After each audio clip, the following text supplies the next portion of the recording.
ഒരുപാട് ആളുകളെ നമ്മൾ കണ്ടിട്ടുണ്ട്. അതായത് ഒരു വിഷയം കിട്ടുമ്പോൾ അത് മാനിപ്പുലേറ്റ് ചെയ്തിട്ട് തോന്നിയ പോലെ ആക്കുന്ന ആളുകൾ.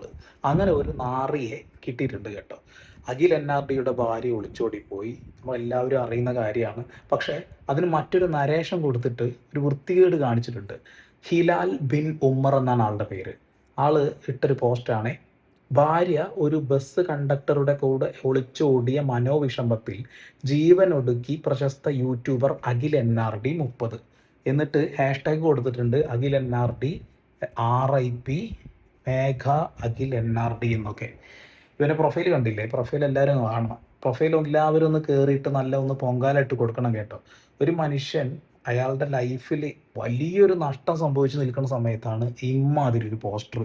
പല രീതിയിൽ മാനിപ്പുലേറ്റ് ചെയ്യുന്ന ആളുകൾ നമ്മൾ കണ്ടിട്ടുണ്ട്. പക്ഷേ ഈ രീതിയിലേക്ക് കമൻറ്റ് ബോക്സിൽ കുറേ നാറികൾ പറയുന്നത് പിന്നെ നമുക്ക് സഹിക്കാൻ നോക്കുക, അത് 2-3 ആളെ കാണുള്ളൂ. പക്ഷേ ഇങ്ങനെ ഒരു പോസ്റ്റ് ഇടുമ്പോൾ ഇപ്പോൾ അത് എത്ര ഷെയറും ലൈക്കും കമൻറ്റ് വന്നെന്ന് അറിയില്ല.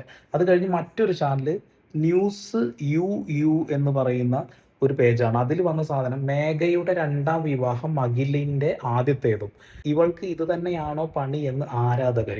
ഇതിന് 615 ലൈക്ക്, 68 കമൻറ്റ്, 12 ഷെയർ. കൊള്ളാം. മേഘയുടെ 2ാം വിവാഹം അഖിലിൻ്റെ ആദ്യത്തെയും ഇവൾക്ക് ഇത് തന്നെയാണോ പണി എന്ന ആരാധകർ.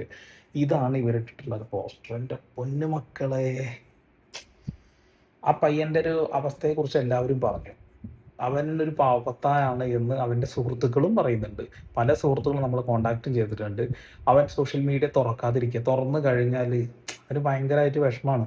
ആ വിഷമമുള്ള സമയത്ത് ഇത് കണ്ടു കഴിഞ്ഞാലുള്ള അവസ്ഥയെക്കുറിച്ച് നിങ്ങൾ ചിന്തിച്ചിട്ടുണ്ടോ? ഇനി വലിയൊരു ചർച്ച എന്താ വെച്ചിട്ടുണ്ടെങ്കിൽ മേഘയ്ക്ക് എന്തായിരുന്നു അസുഖം? BPD എന്നൊരു അസുഖമാണെന്നുള്ളത്. ഈ BPD എന്ന അസുഖമുള്ള ഒരാളെന്നെ കോണ്ടാക്ട് ചെയ്തിട്ടുണ്ടായിരുന്നു. അവർ പറയുന്ന കാര്യം എന്താണെന്ന് വെച്ചാൽ, ഈ ഒരു അസുഖം വന്ന സമയത്ത് അവർക്ക് അവരുടെ ഭർത്താവിനോടുള്ള സ്നേഹം വളരെ വളരെ കൂടുകയാണ് ചെയ്തത് എന്നും അവരില്ലാത്തൊരു നിമിഷം പോലും ചിന്തിക്കാൻ പോലും കഴിയാത്തൊരവസ്ഥയാണെന്നുള്ളതാണ്. ഇതേ അസുഖമാണെന്ന് പറഞ്ഞ് ഫീഡ് ചെയ്ത ആളുകളുടെ കമൻറ്റ് ബോക്സിലും അതേ അസുഖമുള്ള ആളുകൾ വന്നിട്ട് കമൻ്റ് ഇടുന്നത് ഇത് തന്നെയാണെന്നുള്ളതാണ്. അവർക്കൊരാളോടുള്ളൊരു സ്നേഹം ഉണ്ടല്ലോ, ഭർത്താവിനോടാണെങ്കിൽ ഭർത്താവിനോട് ആ സ്നേഹം അത് ഒരിക്കലും കുറഞ്ഞു പോവില്ല എന്നുള്ളതാണ്. അതിൻ്റെ പല രീതിയിലുള്ളതാവട്ടോ. ഈ അസുഖം നമുക്ക് എല്ലാവർക്കും ഒരുപോലെ ആവണമെന്ന് പറയാനൊന്നും കഴിയില്ല. പക്ഷേ ഇവിടെ ഈ ഒരു ബസ് ഡ്രൈവറുടെ അല്ലെങ്കിൽ കണ്ടക്ടറുടെ അല്ല ബസ് ജീവനക്കാരുടെ കൂടെയാണല്ലോ പോയിട്ടുള്ളത്. ഇതിൽ ഈ ഒരു അസുഖം വെച്ചുകൊണ്ടാണ് ഇവള് പോയതെങ്കിൽ അവനത് പണിയാവും, അത്ര തന്നെ.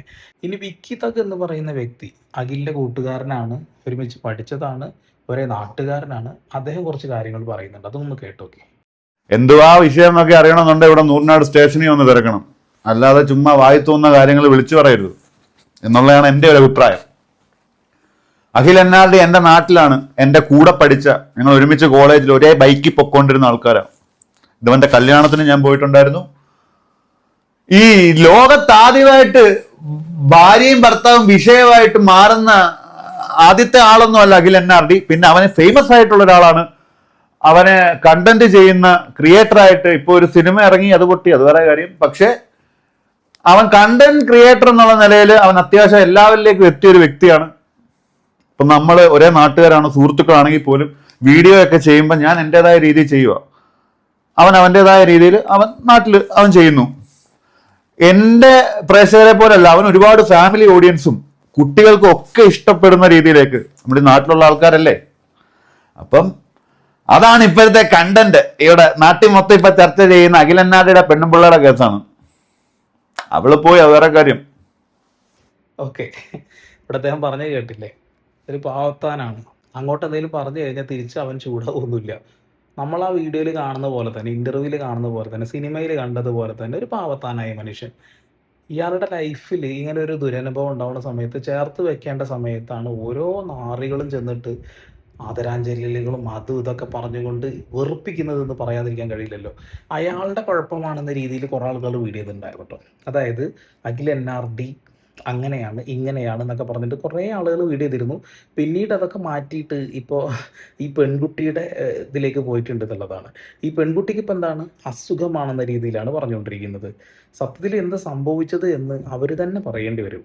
അഖിൽ ഒരു കാര്യം പറഞ്ഞു, അത് സീക്രട്ട് ഏജന്റ് തന്നെ തുറന്നു പറയുകയും ചെയ്തിട്ടുണ്ട്.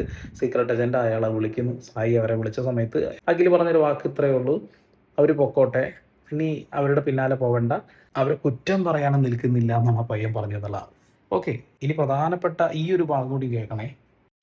ഞാൻ ഈ വീഡിയോ കാണിച്ചതും ഞാൻ ഇവിടെ ഇങ്ങനെ ഒരു വീഡിയോ ചെയ്യുന്നതും അവൻ ഒരു പാവമാണ്. അവൻ എൻ്റെ നാട്ടുകാരനായതുകൊണ്ടും കൂട്ടുകാരനായതുകൊണ്ടും ഞാൻ പറയുന്നില്ല. നമ്മളൊക്കെ പറയുന്ന വാക്കുകളൊക്കെ ഭയങ്കരമായിട്ട് അവന് കൊള്ളും. കാരണം അവൻ അത്ര വലിയ കഠിന ഹൃദയനൊന്നുമല്ല. ഒരു പാവം പിടിച്ച ഒരു റേഷൻ കട പോലത്തെ ഒരു വീട്ടിൽ ആ കടയുമായി ബന്ധപ്പെട്ട്, റേഷൻ കട ഉള്ളത് കുറ്റം മോശമാണെന്നല്ല കേട്ടോ, അങ്ങനെയല്ല ഞാൻ പറഞ്ഞത്, വളരെ ഒത്തിരി കഷ്ടപ്പെട്ട് ബുദ്ധിമുട്ടി ജീവിതത്തിലോട്ട് കയറി വന്ന ഒരു പയ്യനാണ്. ഒരു വിവാഹം കഴിച്ചു. വിവാഹവും അങ്ങനത്തെ ബന്ധങ്ങളും അങ്ങനത്തെ റിലേഷൻഷിപ്പിൽ ഇപ്പം ഒരുപാട് വിഷയങ്ങളും പ്രശ്നങ്ങളും ഒക്കെ ഉണ്ടാവാം. ഡിവോഴ്സ്ഡ് ആവുന്നവരുണ്ടാവാം. അതൊന്നും പേഴ്സണൽ ലൈഫിലെ അല്ലെങ്കിൽ ഒരു മനുഷ്യന്റെ പ്രവൃത്തിയുമായിട്ടൊന്നും ഒരു ബന്ധമില്ലാത്ത അവരുടെ ഇടയിലുള്ള കാര്യങ്ങളാണ്. അതിനകത്ത് അവർക്ക് സ്വന്തമായിട്ട് രണ്ടുപേർക്കും തീരുമാനം എടുക്കാനുള്ള റൈറ്റ് ഉണ്ട്. അപ്പൊ അതുകൊണ്ടൊക്കെ ഉള്ള വിഷയങ്ങളായിരിക്കാം.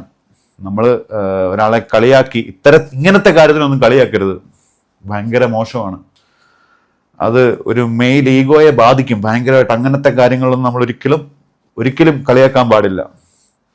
ഇത് ഈ എല്ലാവർക്കും ഇതൊരു കണ്ടന്റാ. ഇപ്പൊ ഈ പറയുന്ന എന്നെ നിങ്ങൾ ഇതൊരു കണ്ടന്റ് ആയിട്ട് കാണുമായിരിക്കും. സാരമില്ല, കണ്ടാലും എനിക്ക് കുഴപ്പമില്ല. പക്ഷെ ഞാൻ ഒരിക്കലും ആ പെങ്കൊച്ചിനെയും കുറ്റം പറയുന്നില്ല, ആ ആൺകൊച്ചിനെയും കുറ്റം പറയുന്നില്ല, ആരെയും കുറ്റം പറയുന്നില്ല. മനുഷ്യന്മാർക്ക് മനുഷ്യന്മാരുടേതായിട്ടുള്ള പല ചിന്തകളും അവരവരുടെ ജീവിതമുണ്ട്. അത് കണ്ടന്റ് ആക്കി ചെയ്യുമ്പോൾ പൈസ കിട്ടും, ഡോളർ കിട്ടും. പക്ഷെ പിച്ച് ചീന്തുന്ന രീതിയിലേക്ക് പോകരുത്. ആരെയും നമ്മൾ കുറ്റപ്പെടുത്തരുത് എന്നുള്ള എൻ്റെ ഒരു പേഴ്സണൽ അഭിപ്രായമായിരിക്കും. ഇതിന്റെ അടിയിൽ വന്ന് കണ്ണേ കൊണ്ണേ കമന്റ് ഇടുന്നവന്മാരുണ്ടായിരിക്കും. എനിക്കൊരു കൊട്ടേയില്ല. ഓക്കെ, കേട്ടില്ലേ? അവൻ്റെ ലൈഫ് നശിപ്പിക്കുന്ന രീതിയിൽ ഒന്നും പറയരുത് എന്നാണ് പറയുന്നത്.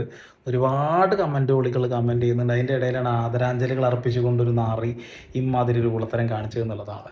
നമ്മുടെ ലൈഫിൽ എന്തൊക്കെ സംഭവിക്കുന്നു നമുക്ക് മുൻകൂട്ടിയിട്ടൊന്നും പറയാൻ കഴിയില്ല. ഇപ്പം ഞാൻ സിനിമ കഴിഞ്ഞ് വന്നിരിക്കുകയാണ് കേട്ടോ.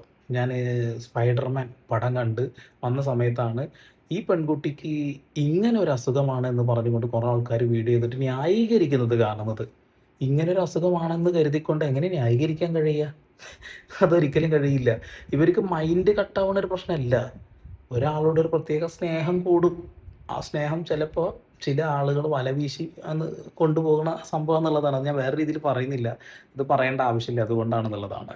അപ്പോൾ നമ്മുടെ ലൈഫിൽ ഇത്തരം കാര്യങ്ങൾ ഉണ്ടാവാതിരിക്കാനുള്ളൊരു ശ്രമം നമ്മളെല്ലാവരും നടത്തണം കേട്ടോ. നമ്മളെല്ലാവരും 100% വിശ്വസിച്ചുകൊണ്ടാവും ഇരിക്കുന്നുണ്ടാവും. എന്നാൽ പോലും ഒന്ന് നോക്കിക്കോളൂ. ആത്മപരിശോധന വിധേയമാക്കുന്നത് നല്ലതാണെന്നുള്ളതാണ്.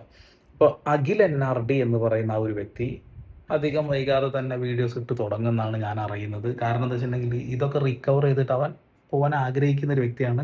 പോയത് പോട്ടെ എന്ന് ചിന്തിക്കുന്ന ഒരു വ്യക്തിയാണ്. അങ്ങനെ തന്നെ വേണം. തിരിച്ചു വന്നാൽ ഒരിക്കലും അടുപ്പിക്കാൻ നിൽക്കരുത്.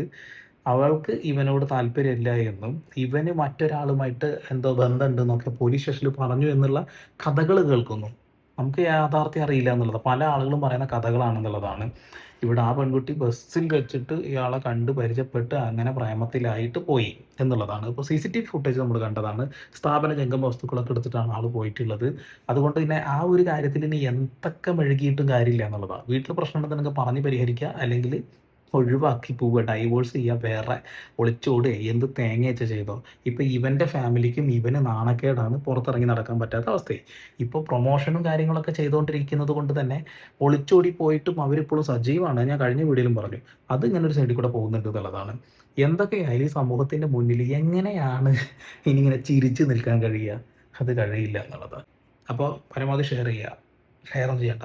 വീണ്ടും ഒരു പുതിയ വാർത്താവിശേഷങ്ങളും അതിൽ സന്ദീപ് സൈനിങ് ഓഫ്.